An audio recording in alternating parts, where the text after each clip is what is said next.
देखो बच्चों, कठिन सवाल आसान जवाब। क्योंकि गणित हुआ आसान रे बच्चों, गणित हुआ आसान।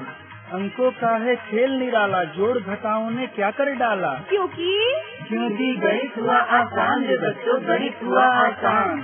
शून्य का है खेल अजब, अंकों के संग करे गजब। कभी अंकों को शून्य बनाता या अंकों का मान बढ़ाता। क्योंकि गणित हुआ आसान रे बच्चों, गणित हुआ आसान।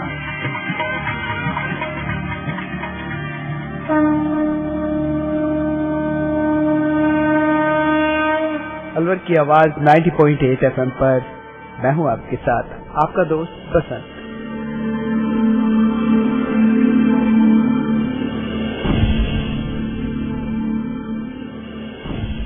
गणित हुआ आसान के एक और अंक के साथ फिर से आपके साथ हैं आप ही के अलवर की आवाज 90.8 FM पर। और आज गणित हुआ आसान के इस अंक में हम जानेंगे अवकलन समीकरण के बारे में, यानी कि डिफरेंशियल इक्वेशन क्या होती है।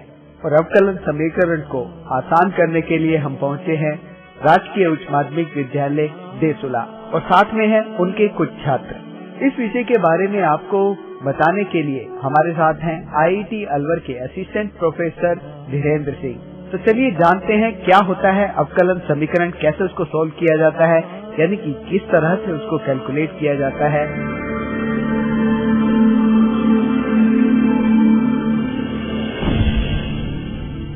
नमस्कार छात्रों, गणित के अध्यापक IIT अलवर से धीरेन्द्र सिंह आज आपके साथ हैं। आज हम डिफरेंशियल इक्वेशन के बारे में डिस्कस करेंगे इस क्लास में। इस अध्याय में हम डिफरेंशियल इक्वेशन कैसे बनाते हैं, कैसे जनरेट करते हैं और उसकी क्या उपयोगिता है, उसको कैसे हल करते हैं, इसके बारे में डिस्कस करेंगे। और क्लास को स्टार्ट करने से पहले एक बार आप अपना संक्षिप्त परिचय दीजिए, उसके बाद हम इस टॉपिक को शुरू करेंगे। सर, मेरा नाम जितेंद्र कुमार मदेना है। सर, मैं देसुला आदर्श राजकीय उच्च माध्यमिक विद्यालय देसुला। मेरा नाम राहुल चंदेले, मैं चोरटी पहाड़ में रहता हूँ और राजकीय उच्च माध्यमिक विद्यालय देसुला में पढ़ता हूँ। मेरा नाम संगीता नागर है, मैं आदर्श राजकीय उच्च माध्यमिक विद्यालय देसुला स्कूल पढ़ती हूँ। मेरा नाम निकिता है, मैं आदर्श राजकीय उच्च माध्यमिक विद्यालय देसुला में पढ़ती हूँ। मेरा नाम मनोज कुमार है, राजकीय माध्यमिक विद्यालय देसुला में पढ़ता हूँ। मेरा नाम अजय कुमार है, मैं राजकीय उच्च माध्यमिक विद्यालय देसुला में पढ़ता हूँ। मेरा नाम संतोष पाल है, मैं राजकीय उच्च माध्यमिक विद्यालय देसुला में पढ़ता हूँ। मेरा नाम सुमन कुमारी है और मैं देसुला में रहती हूँ। स्कूल का नाम आदर्श राजकीय उच्च माध्यमिक विद्यालय देसुला। मेरा नाम श्वेता सहरावल है, मैं बटेसर गाँव में रहती हूँ और आदर्श राजकीय उच्च माध्यमिक विद्यालय में पढ़ती हूँ। छात्रों, आज हमारे साथ में आपके एक अध्यापक जो इसी स्कूल में पढ़ाते हैं, वो भी इस टॉपिक से एसोसिएटेड है। कुंज बिहारी पारसर, व्याख्याता भौतिक विज्ञान, राजकीय उच्च माध्यमिक विद्यालय देसुला। हमारे साथ जो है फिजिक्स के व्याख्याता है, जिनका जो मैथमेटिक्स में अच्छी कमांड है और मैथमेटिक्स के साथ साथ में फिजिक्स ही यहाँ पे पढ़ाते हैं। फिजिक्स में अच्छी कमांड है, मैथमेटिक्स और फिजिक्स में कोई ज्यादा डिफरेंस नहीं है। और थोड़ा सा सर उसके बारे में हमें बताएंगे। मैथमेटिक्स की जो एप्लीकेशन है, उपयोग है, वो फिजिक्स में होता है। बिना गणित के फिजिक्स को पढ़ना, यानी कि हम मान सकते हैं कि दो भाई हैं, दोनों मैथ और फिजिक्स। बिल्कुल। ठीक है, अब हम टॉपिक को स्टार्ट करते हैं, अवकलन समीकरण। अवकलन समीकरण स्टार्ट करने से पहले हमारे पास ये जानना होगा कि अवकलन समीकरण बनाने के लिए हमारे पास क्या रॉ मटेरियल होना चाहिए, क्योंकि अवकलन समीकरण का जो काम है वो किसी टर्म के ऊपर होता है। तो आप मुझे बताइए क्या क्या रॉ मटेरियल होना चाहिए हमारे पास। चर और अचर संख्या होनी चाहिए। चर और अचर संख्या तो हम पहले डिस्कस कर चुके, जब हमारे पास फंक्शन का जनरेशन हुआ। जैसे हम y बराबर fx लिखते हैं, जब हमने इसको बनाया तो पहले हम चर और अचर को डिस्कस कर चुके। अब हमारे पास बेसिक जो है ये फंक्शन होना चाहिए, जिसको हम y=fx से डिनोट करते हैं। ठीक है, अब आपके पास फंक्शन है y=fx, यानी कि जो y है x का फंक्शन है। तो इसमें चर राशि और अचर राशि कौन सी है बताइए। x तो चर राशि है, x तो और y भी चर है। y भी चर है, यानी कि दोनों ही चर है। तो दोनों ही चर राशि है। वेरी गुड, दोनों ही चर राशि है। तो चर राशि में भी x में और y में एक छोटा सा डिफरेंस है। ये बताइए कि दोनों में क्या अंतर है। x में और y में दोनों ही चर राशि है, लेकिन दोनों में एक अंतर है, थोड़ा सा अंतर है। क्या अंतर है वो? x पहला आता है, y पीछे आता है। अच्छा, x पहला आता है, y पीछे आता है, यानी कि ये आपका इंग्लिश अल्फाबेट से आप डिनोट कर रहे हैं, लेकिन ऐसा नहीं चलेगा, मैथमेटिक्स से चलेगा। हाँ बताइए आप। x का अवकलन y के सापेक्ष करें। अभी अवकलन हमने नहीं लिया है, अभी तो केवल हमने फंक्शन डिफाइन किया है कि y=fx। y तो चर है और x भी चर, लेकिन x के गुणांक f है, इसलिए गुणांक क्या है? f है। नहीं, ये गुणांक नहीं है। देखिए, गुणांक में और f(x) में एक अंतर है। देखिए, गुणांक होता है f.x, जैसे हम लिखते हैं f गुना x, तो इसमें x का गुणांक y या फिर f का गुणांक x है, ये गुणांक ये होता है, लेकिन वो उसके अंदर लिखा हुआ है ब्रैकेट के अंदर। इसका मतलब है इसमें जितने भी टर्म आएंगे वो x के टर्म में आएंगे। लाइक ऐसा आएंगे, देखिए आपका x स्क्वायर जमा 2x प्लस 1, ये fx हो सकता है इक्वल टू y। तो इसका मतलब है जितने भी टर्म आएंगे वो x के टर्म में आएंगे। fx का मतलब गुणांक नहीं है, बल्कि उसके अंदर जो टर्म आएंगी वो x की आएंगी। हाँ, और बताइए। x और y x के जो पद आएंगे ना x के पदों में आएंगे सारे। x के जो पद आएंगे x के टर्म में आएंगे, यानी कि y किसके टर्म में आएगा? x के पदों में, x के टर्म में, राइट। तो आपके जो y है वो किसके टर्म में आएंगे? x के टर्म, x के टर्म में आएंगे। तो इसका मतलब है जो टर्में आएंगी, यानी कि x is totally depend on this x। जो आपका y है वो किस पे डिपेंड है? x पर है। In this case y equal to fx ये बताता है कि जो y है ये x का फलन है, यानी कि x y जो है सबका सब x की टर्म में आएगा, यानी कि y totally depend on x पे डिपेंड करेगा। पहली बात तो ये, तो y हमारा टोटली डिपेंड करेगा x पर, यानी कि जब भी हम y लिखेंगे तो हमें सोचना होगा y नहीं है बल्कि x के टर्म में x का फंक्शन है। जैसे y equal to x square plus 1, y equal to 2x square plus 3x plus 2, इस टाइप से, यानी कि y नहीं है बल्कि x का फलन है, x का फलन है, यानी कि सारे के सारे जो टर्म है वो x y है। अब हम कह सकते हैं कि यहाँ दो टाइप की प्रॉपर्टी इंट्रोड्यूस हो गई है। दो टाइप की प्रॉपर्टी, दो चार अलग अलग टाइप से इस फंक्शन के अंदर आए हैं। एक जिसको आपने फ्रीडम दे दी, स्वतंत्र चर, एक होगा स्वतंत्र चर। स्वतंत्र क्या है आपका? स्वतंत्र चर क्या है आपका? स्वतंत्र चर x है। x स्वतंत्र चर x है क्योंकि हमें x की टर्मों में मिल रहा है y। स्वतंत्र चर क्या हुआ? x, और परतंत्र चर y। क्यों? क्योंकि ये x के पदों में, x के पदों में। क्या y को x के पदों में लिख सकते हैं? अभी नहीं लिख सकते, क्योंकि फंक्शन हो जाता है उल्टा। ऐसा भी लिख सकते हैं हम लोग x is equal to f of y, तब x किसके टर्मों में आएगा? y के टर्मों में, लेकिन यहाँ हमने लिखा y is equal to f of x। तो इसका मतलब ये है कि जो y है वो x की टर्मों में होगा, यानी कि y को रेस्ट्रिक्शन दे दिया कि आपको x से रिलेट करके संबंध बना करके काम करना है, आपको x के साथ ही काम करना है, इनके x के टर्मों में ही आपका डिनोमिनेटर है, आप x के टर्मों में ही काम करेंगे, राइट। ठीक है, ये है। तो यहाँ पर दो टाइप की प्रॉपर्टी आई। एक x तो है आपका इंडिपेंडेंट, इसको बोलते हैं इंडिपेंडेंट स्वतंत्र, और इंडिपेंडेंट वेरिएबल कहेंगे इसको, यानी कि स्वतंत्र चर। और दूसरा है डिपेंडेंट वेरिएबल, डिपेंडेंट वेरिएबल जो y से है, वेरिएबल कहेंगे इसको, वेरिएबल, डिपेंडेंट वेरिएबल। एक इंडिपेंडेंट वेरिएबल और डिपेंडेंट वेरिएबल। अब हम लोग क्या करते हैं, देखें डिफरेंशियल इक्वेशन में हम लोग क्या करते हैं। डिफरेंस का मतलब है काटना, छोटा करना। डिफरेंस का शाब्दिक करती है घटाओ, कम करो, छोटा करो। लाइक ये बोर्ड है आपका, कहा कि बोर्ड तो बोर्ड रहे लेकिन इसका जो साइज है कम कर दो, तो हमने क्या किया, इस बोर्ड को यहाँ से इस डिस्टेंस से मान लीजिए ये काट दिया। दूसरा हमारा ये रहा कि इसको यहाँ से काट दिया, बोर्ड ही रहे लेकिन हमने कटिंग शुरू कर दी, डिफरेंशिएशन, छोटा कर दिया साइज में। इसका शाब्दिक अर्थ है डिफरेंशिएशन का छोटा कर देना, संक्षिप्त कर देना। अब हम ये काम कई बार कर सकते हैं, लेकिन वर्किंग ऐसी होनी चाहिए कि बाद में इसे जनरेट भी कर सके, यानी कि बाद में इस बोर्ड को हम कवर भी कर सके। ऐसा नहीं कि काट के हमने छोटा कर दिया और बाद में बोर्ड का पता ही नहीं है। तो हम डिफरेंशियल इक्वेशन से क्या करते हैं, अपने फंक्शन के डेरिवेटिव लेकर के उसको छोटा और छोटा, रिफाइन, वेरी रिफाइन और छोटा कर चले जाते हैं। लेकिन ऐसी इक्वेशन में कन्वर्ट कर देते हैं कि यदि हम बाद में कहीं पर भी उस बोर्ड को दोबारा जनरेट करना होगा तो हम उतने ही टाइम उसका इंटीग्रेशन करके, इंटीग्रेशन को क्या बोलते हैं, समाकलन, यानी कि उल्टा प्रोसेस करके, दैट इज समाकलन करके उसको हम दोबारा से जनरेट कर लें। यानी कि हमने क्या किया, हमने ऐसा काम किया जैसे हमारे पास मान लीजिए एक कपड़े का थान था और कपड़े का थान हमने खोला छोड़ दिया, तो खुला छोड़ने पे क्या स्थिति होगी उसकी, वो पता नहीं कहाँ तक फैलेगा। मान लीजिए उसकी लंबाई यदि 200 मीटर, तो 200 मीटर तक एरिया कवर करेगा।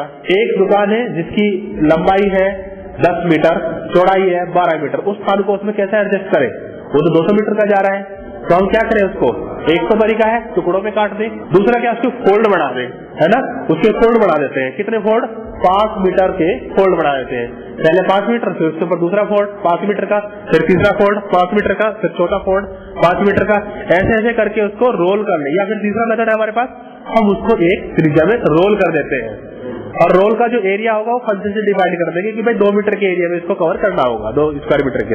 तो हम रोल बना बना के क्या करते हैं, उस स्थान को पूरे को छोटे से उसमें एडजस्ट कर लेते हैं और फिर उसमें आराम से रख लेते हैं शॉप के अंदर। ऐसे ही हमारे घर पे जो हमारी मदर्स है, सिस्टर्स है, हमारे लिए स्वेटर बुनती है। आप बताइए क्या स्वेटर किससे बुनते हैं, ऊन से। अच्छा, ऊन के जो वो होता है, ऊन को लंबाई में रखते हैं या कुछ और कुछ बढ़ा के रखते हैं, उसकी गोल में गोल के रखते हैं, गोल बढ़ा के रखते हैं, है ना, गोल बढ़ा के रखते हैं। तो यही एप्लीकेशन है आपकी डिफरेंशियल इक्वेशन का कि एक बहुत बड़ा फंक्शन दैट इज उसकी लेंथ इतनी लेंथ है कि यदि आप स्वेटर के धागे को निकालने लगे तो शायद आप काफी दूर तक घूम जाएंगे, लेकिन हम लोग क्या करते हैं, उसको रोल बना करके गोले में बना करके रख लेते हैं। ठीक है, तो हमने फंक्शन डिजाइन कर दिया y=fx, यानी कि जो गोल है ऊन है वो सारी की सारी गोले के, यानी कि जो गोला है वो मेरा फंक्शन है f(x), जो मेरा गोला है वो f(x) है और उस f(x) को मैंने किससे लिखा, y में, यानी कि ऊन बराबर f(x) और f(x) है ऊन का गोला। कुछ का पतंग उड़ाते हैं आप लोग, उड़ाइए पतंग, उड़ाइए पतंग, नहीं उड़ाइए पतंग, उड़ाई थी आपने, अच्छा आपने उड़ाई है पतंग। तो बताइए जब पतंग आप उड़ाते हैं तो पतंग को जब उड़ाते हैं तो वो क्या होती है, आपके पास डोर होती है, तो डोर को आप कैसे रखते हैं, उसमें लपेट कर रखते हैं। किस में लपेट कर रखते हैं, मांझा को बोलते हैं, मांझा को किस में लपेट कर रखते हैं, लकड़ी के गट्टा होता है, लकड़ी के गट्टे को बोलते हैं हुचका, तो बोलते हैं ना, है ना। मंजा तो वो है जो डोर है, लेकिन जो मंजे को रोल कर रखते हैं किसमें रखते हैं, हुचके में। तो आप देखिए कितनी दूर तक आपकी पतंग जाती है, कितनी हाइट में पतंग जाती है, लेकिन उस हाइट को यदि उसको लेंथ में ही रखे जाए तो क्या आप डोर रख लेंगे अपने घर पे, नहीं रख पाओगे। लेकिन आप क्या करते हैं, उसको उसके ऊपर रोल कर लेते हैं, धीरे धीरे धीरे धीरे रोल कर लिया, and that roll is y, and y is equal to that f(x), and f(x) क्या है, मंजे की लेंथ जो कि रोल्ड की गई है। आपने कितने फोल्ड दिए उसको, कितने स्क्वायर में रखा है, क्यूब में रखा है, 10 पावर में रखा है, कितनी पावर में उसको रखा है, that is denoted by f(x) function में। ठीक है, लेकिन अब ऐसी चीजें भी हैं जिनको हम और छोटा कर सकते हैं, जैसे मान लीजिए आपके पास फंक्शन है y=x², इसका हमें ऐसा फंक्शन बनाना है, ऐसी डिफरेंशियल इक्वेशन लिखनी है जिसमें ये रहे तो फंक्शन में ही, लेकिन इससे छोटी टर्म आए, तो हम क्या करेंगे, एक बार ले लीजिए dy/dx क्या हो जाएगा, 2x। अब पावर कम हो गई, फोल्ड कम हो गए, लेकिन है वही फंक्शन x का भी है और फंक्शन y का भी है। दूसरा इसको और छोटा कर दे, d2y/dx²=2। अब तो फोल्ड भी कम हो गया बल्कि एक पर्टिकुलर में आ गया। यदि एक बार और कर दे तो क्या बढ़ जाएगा, d3y/dx3=0। अब इससे छोटे आप, इसके बाद मतलब है कि आप जितनी बार भी डेरिवेटिव कर ले सब 0 0 0 0 आ जाएगा। यानी कि आपने काम क्या किया, स्क्वायर वाले फंक्शन को पहले छोटे वाले फंक्शन में ले आए डेरिवेटिव करके, यानी कि उसकी क्या करी, घात कम कर दी। दूसरा किया, उसकी और घात कम कर दी, और तीसरे में क्या करा, उसको टोटली घात कम करके उसकी घात को 0 में ले आए और उसका ऑर्डर को बढ़ा दिया आपने। ऑर्डर को बढ़ाने का मतलब ये है कि हुक्के की लंबाई को पहले आपने, या ऐसा मान लीजिए आपके पास 5 मीटर की रस्सी है, पहले आपने उसको 2-2 मीटर में काट दिया या 2 मीटर में ब्रेक कर लिया, उसके बाद 2 को भी 1 में कर दिया, 1 को भी आधे में कर दिया, आधे को भी और छोटा चले गए, और छोटा करने का मतलब ये है आपने डिफरेंशियल इक्वेशन का यूज किया, d2y/dx²=0। इसमें आपने इक्वेशन ली d3y/dx3=0। तो हम डिफरेंशियल इक्वेशन से मेनली काम क्या करते हैं, अपनी बड़ी बड़ी चीजों को, अपनी विस्तृत चीजों को शॉर्ट में करके एप्लीकेशन करके इसका हम उनको अपने पास रखने का काम कर लेते हैं। जैसे आप देखिए, यदि आप 1000 के नोट का 1 रुपीज के नोट में कन्वर्जन करें तो आपके पास एक गड्डी आ जाएगी, बड़ी सी आ जाएगी ना। लेकिन यदि आप 1000 का नोट रखते हैं तो क्या बड़ी गड्डी आएगी, बताइए, क्या बड़ी गड्डी आएगी, नहीं आएगी। तो क्या किया हमने डिफरेंशियल इक्वेशन का यूज किया कि जो पावर में टर्म आ रही थी उसको हम एक पर्टिकुलर एक ही चीज में बढ़ा दिया। ये 1000 का नोट जिसमें 1-1 रुपए की 1000 की गड्डी, इतनी बड़ी वो गड्डी आएगी, उसको आपने यदि देखा जाए तो जो 1000 का नोट है that is the order of that rupees, 1 rupees का, 1 रुपीज के नोट का ऑर्डर, यानी कि डिफरेंशियल इक्वेशन। यहाँ पर वो चीजें जो एप्लीकेशन हम लोग करते हैं। तो यहाँ पे अब आगे बढ़ते हैं हम लोग कि भाई डिफरेंशियल इक्वेशन हम कैसे बढ़ाते हैं। हमारे पास जैसे जैसे फंक्शन आएंगे उनके अकॉर्डिंग हम डिफरेंशियल इक्वेशन बढ़ा देंगे। जैसे पहला एप्लीकेशन है, यदि हमारे पास जो फंक्शन आए, देखिए पहला एप्लीकेशन है, फंक्शन आया y x की टर्म में, केवल x की टर्म में, तो हम इसका डिफरेंशिएट करके अपनी डिफरेंशियल इक्वेशन बढ़ा सकते हैं। जैसे एग्जांपल है हमारा ये, आपके पास फंक्शन है y f(x), इसमें कोई अचर राशि नहीं है, अचर राशि नहीं है। जैसे कि मान लीजिए आपका y 3x² plus x plus 2x, ये ले लीजिए मान लीजिए। इसका आपको डिफरेंशियल इक्वेशन बढ़ानी है, तो हम लोग क्या करेंगे, हम इसके डेरिवेटिव कर लेंगे, x को रिमूव कर देंगे और ऐसी स्थिति पे ले जाएंगे जब x यहाँ से टोटली गायब हो जाए। तो यहाँ क्या करेंगे, एक बार करेंगे, एक बार डिफरेंशियल इक्वेशन करने पर taking one time differential equation d2y/dx equal to 6x plus 2, उसके बाद दोबारा करने पर d2y/dx² इक्वल टू 6, और उसके बाद d2y/d3y/dx³ इक्वल टू 0। अब आपने सर्च किया कि हम किसी इक्वेशन को, आपके पास फंक्शन था, क्या फंक्शन है आपके पास बताइए सर? फंक्शन है 3x² प्लस 2x। फंक्शन है आपके पास y equal to 3x² plus 2x। इसकी डिफरेंशियल इक्वेशन क्या होगी? dx की पावर 3y/dx की पावर 3 इक्वल टू 0। तो हमारी पास कितनी ऑर्डर की डिफरेंशियल इक्वेशन आई? 3 ऑर्डर की डिफरेंशियल इक्वेशन आ गई, 3 ऑर्डर की। क्या 4 की भी लिख सकते हैं हम? 4 की सर नहीं लिख सकते। क्यों? इससे ज्यादा पावर करेंगे 0 अपने आप ही आ जाएगा। तो 4 की भी लिख दीजिए, 5 की भी लिख सकते हैं, 6 की भी लिख सकते हैं, लेकिन करेक्ट कहाँ तक आएगी? 3 तक आएगी। 3 के बाद आप कितने भी लिख सकते हैं, लेकिन करेक्ट जब 3 तक 0 हो रहा है उसके बाद तो ऑटोमेटिकली वो 0 चला जाएगा, 0 को इंटीग्रेशन डिफरेंशिएशन 0 होता चला जाता है। अब दूसरा मेथड क्या है हमारे पास? हमारे पास मान लीजिए यहाँ पर आ जाए y equal to ax plus bx²। इसमें 2 अचर राशि है। कौन कौन सी अचर राशि है? a और b सर। a और b आपकी अचर राशि है। तो हम लोगों को क्या चाहिए, हम इसका डिफरेंशियल इक्वेशन बढ़ाना है हमें। तो एक तो मेथड यही है, डायरेक्ट हम डिफरेंशिएट करते चले जाएंगे और बाद में जो भी डिफरेंशियल इक्वेशन आएगी वो बढ़ा लेंगे। दूसरा हम लोग क्या कर सकते हैं, हम a और b की वैल्यू निकाल के यदि अपने फंक्शन में रख दे तो भी हमारे पास डिफरेंशियल इक्वेशन आ जाएगी। जैसे इसका एक बार डिफरेंशिएट करने पर क्या आ जाएगा, dy/dx equal to a plus 2bx, a equal to 2bx। ठीक है, एक बार फिर डिफरेंशिएट करने पर क्या आ जाएगा, d2y/dx² इक्वल टू 2b, यानी कि b का वैल्यू क्या आ गया आपका 1/2 d2y/dx², ये b का वैल्यू आ गया। ये समीकरण नंबर 1 थी हमारी, जो फंक्शन था हमारा उसको हमने 1 मान लिया, y equal to ax plus bx², और dy/dx हमारे दूसरी समीकरण हमने मान लिया इसको a प्लस 2bx, और तीसरी हमारी इक्वेशन मान लिया आपका, ये है आपका 2b, और b का वैल्यू यहाँ पर हमने मान लिया चौथी इक्वेशन। तो फ्रॉम फोर्थ इक्वेशन, चौथी इक्वेशन से b का वैल्यू दूसरी इक्वेशन में रखने पर, जिससे हमें a का वैल्यू मिल जाएगा, a का वैल्यू मिल जाएगा b के वैल्यू रखने से dy/dx equal to a plus 2.1/2 d2y/dx² और dx²x। तो क्या किसमें है, वो 2 से 2 कट जाएगा, तो आएगा a plus d2y/dx² into x। a का वैल्यू क्या मिलेगा आपको यहाँ से, a इक्वल टू dy/dx, और जो इसके साथ में प्लस में है ये साइड चेंज करते ही किस में चेंज हो जाएगा, y में चेंज, माइनस में चेंज हो जाएगा, और minus of d2y/dx²।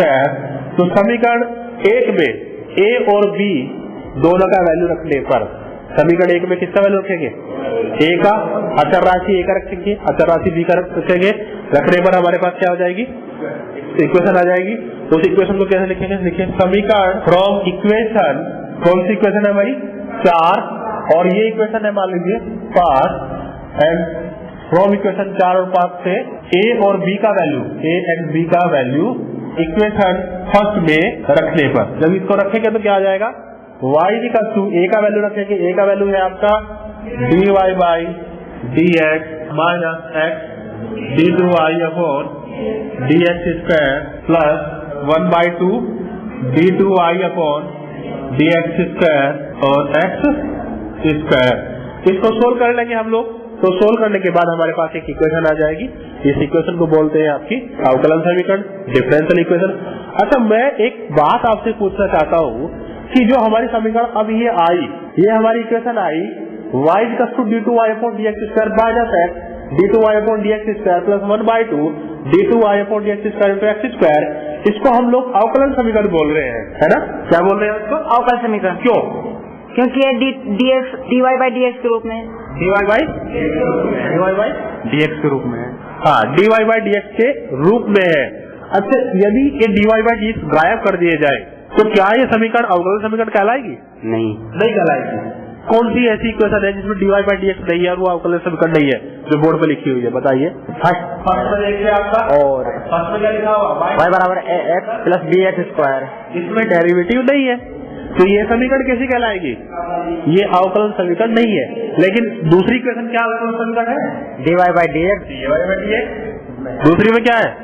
dy by dx। यानी कि जो चीज हमें पहले बताना चाहिए थी, हम उसका रिजल्ट अब निकाल रहे हैं कि एक ऐसा फंक्शन जिसके अंदर एक स्वतंत्र चर, एक स्वतंत्र चर और परतंत्र चर का स्वतंत्र चर के रेस्पेक्ट में अवकलन उपस्थित हो, प्रेजेंट हो, उसको हम अवकलन समीकरण कहते हैं। It can be defined as a function of independent variable, dependent variable and the derivatives of dependent variable with respect to independent variable is known as a differential equation. अब हमारे पास तीन सिचुएशन है। एक सिचुएशन ऐसी कि क्या independent variable ना होने से अवकलन समीकरण बदल जाएगी, यानी कि इस फंक्शन में जो हमारा फंक्शन है y = f(x,y) dy by dx, यदि इसमें x ना हो तो क्या आपकी इक्वेशन डिफरेंशियल इक्वेशन नहीं होगी? आप बताइए। सर नहीं होगी। नहीं होगी? नहीं होगी। आप बताइए। होगी। क्योंकि आपको क्या देना है? अब आपको एक ही चीज ध्यान रखनी है कि इसमें dy by dx है या नहीं है। आपको एक चीज ध्यान रखनी है कि डेरिवेटिव है या नहीं है। यदि डेरिवेटिव है तो डिफरेंशियल इक्वेशन है, यदि डेरिवेटिव नहीं है तो डिफरेंशियल इक्वेशन नहीं है, चाहे वो कैसी भी इक्वेशन हो। जैसे मान लीजिए जो फंक्शन है आपका, ये इक्वेशन है y = f(x,y), यदि इसमें से हम dy by dx को हटा दें तो ये इक्वेशन हमारी इक्वेशन तो होगी लेकिन डिफरेंशियल इक्वेशन नहीं होगी। जिसका सबसे अच्छा एग्जाम्पल मेरा पहली इक्वेशन है y = ax plus x square plus bx square. इसके अंदर डेरिवेटिव नहीं है, dy by dx नहीं है। ये आपकी एक इक्वेशन तो है लेकिन डिफरेंशियल इक्वेशन नहीं है। दूसरी इक्वेशन में क्या है आपका? dy by dx है। दूसरे में कितना है? dy by dx। dy by dx = a + 2 dx। ये डिफरेंशियल इक्वेशन है। तीसरी बताइए। तीसरा d2y बटे dx स्क्वायर बराबर 2b। हाँ, ये डिफरेंशियल इक्वेशन है। यस, ये डिफरेंशियल इक्वेशन है क्योंकि इसमें डेरिवेटिव आ गया है हमारे पास। तो बेसिक चीजों में यही है कि हमारे पास डिफरेंशियल इक्वेशन हम कैसे बनाते हैं। तो दो मेथड है, एक तो या तो हम डिफरेंशिएट करते चले जाएं, उनके बीच में रिलेशन डेवलप कर लें। दूसरा, उसके अंदर यदि जो है अचर राशियां हैं उनकी वैल्यू रख करके हम डिफरेंशियल इक्वेशन बना सकते हैं। अब हमें समझ में आया कि डिफरेंशियल इक्वेशन को डिफरेंशियल क्यों बोलते हैं, क्योंकि उसके अंदर उसके डेरिवेटिव आते हैं जिसमें independent variable, dependent variable, dependent variable का डेरिवेटिव आता है इंडिपेंडेंट वेरिएबल के रेस्पेक्ट में। ठीक है, अब हमारे पास डिफरेंशियल इक्वेशन की प्रॉपर्टी है ऑर्डर एंड डिग्री, यानी कि कोटि और घात। ऑर्डर को बोलते हैं कोटि और घात इसको बोलते हैं घात, पावर, डिग्री, कोटि। किसी इक्वेशन की कोटि उस इक्वेशन में उपस्थित प्रेजेंट जो डेरिवेटिव है वो कितनी बार डेरिवेटिव है उसकी ऑर्डर को डिफाइन करता है।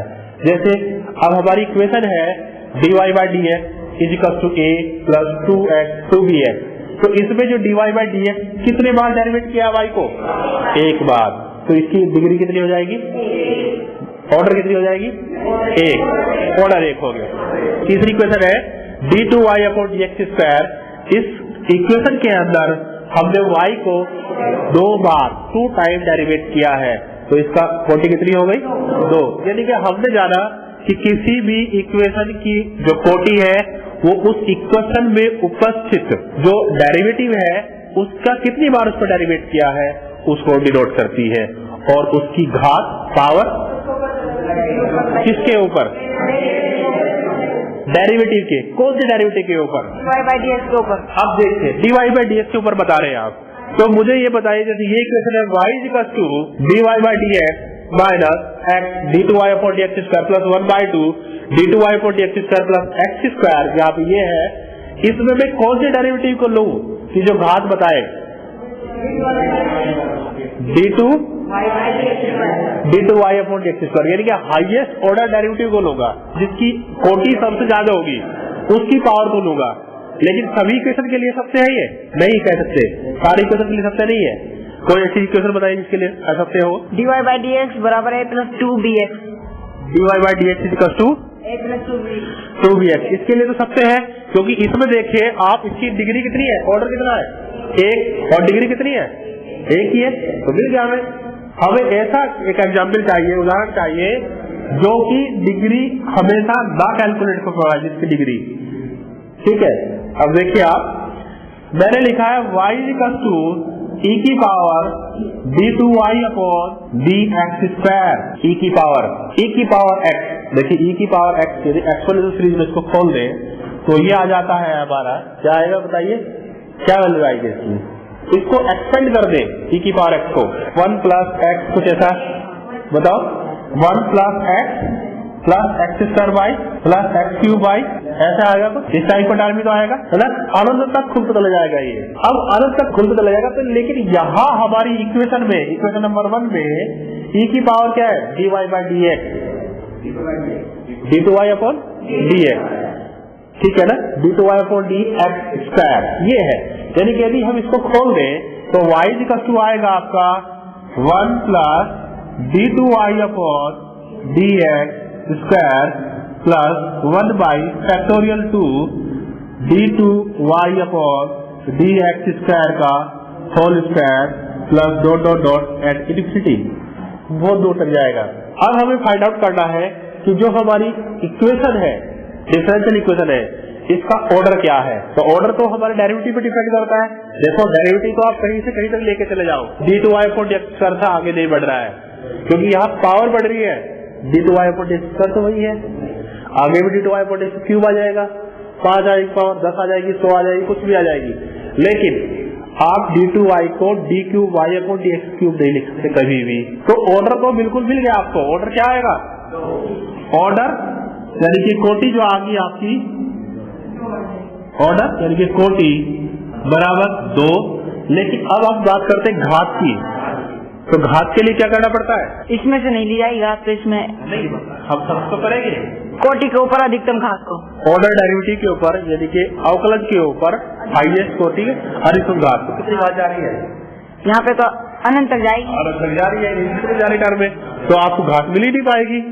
तो इस इक्वेशन की घात यानी कि पावर, इक्वेशन की पावर क्या हो जाएगी, अपरिभाषित, अपरिभाषित, ठीक है, या कह देंगे घात जो है आपको मिल नहीं पा रही है, घात आपकी एग्जिस्ट नहीं कर रही है। तो आज इस अध्याय में हमने केवल डिफरेंशियल इक्वेशन का जो एप्लीकेशन है डेली लाइफ में उसके बारे में जाना, और कैसे डिफरेंशियल इक्वेशन बनाते हैं, उसकी ऑर्डर और डिग्री के बारे में, कैसे हम डिफाइन करते हैं ऑर्डर को और डिग्री को, इसके बारे में जाना।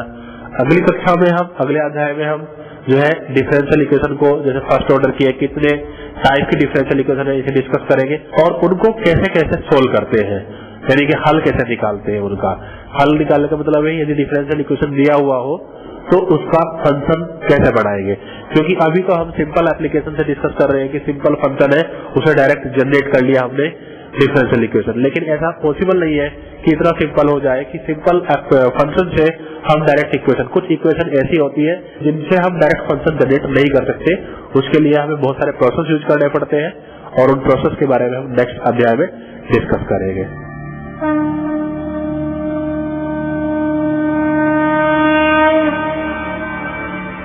दोस्तों अब तो आप आसानी से समझ गए होंगे कि डिफरेंशियल इक्वेशन किस तरह से कैलकुलेट की जाती है, यानी कि अवकल समीकरण क्या होते हैं और कैसे उनको आसानी से सोल्व किया जाता है। इस विषय के बारे में आपको बता रहे थे IIT अलवर के असिस्टेंट प्रोफेसर धीरेन्द्र सिंह और साथ में थे हमारे राजकीय उच्च माध्यमिक विद्यालय देसुला के कुछ छात्र। ये प्रोग्राम भारत सरकार के विज्ञान एवं प्रौद्योगिकी विभाग द्वारा उत्प्रेरित एवं समर्थित किया गया। आपको ये प्रोग्राम कैसा लगा? आप अपने फीडबैक प्रतिक्रिया हमें दे सकते हैं। अपने फीडबैक प्रतिक्रिया देने के लिए हमारा पता है कम्युनिटी रेडियो अलवर की आवाज 90.8 megahertz, IIT group of institutions, north extension, MIA Alwar, Rajasthan. हमारे फोन नंबर है 9587908908 और दूसरा नंबर है 0144512190। आप हमें मेल भी कर सकते हैं।